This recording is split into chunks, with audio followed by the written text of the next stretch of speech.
In this video, you will learn how to install the Go device in an electric vehicle. You will need the following items from your SmartCharge installation package. You may receive additional items, so please refer to the manual for instructions and a complete list of the items included in your installation package.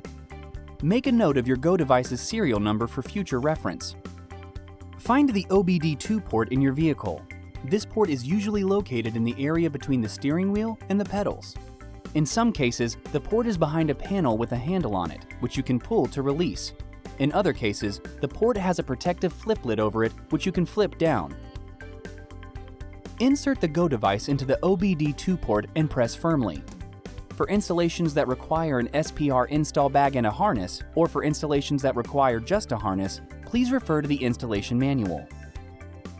To ensure the Go device is secured to the OBD2 port, it's recommended you fasten it with a cable tie, then trim any excess tie.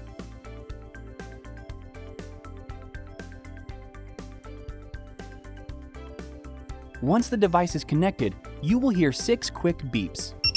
The next time you start your vehicle, the device will configure itself and will blink red, green, and blue. When the configuration is complete, the device will emit 10 quick beeps. The installation is now complete.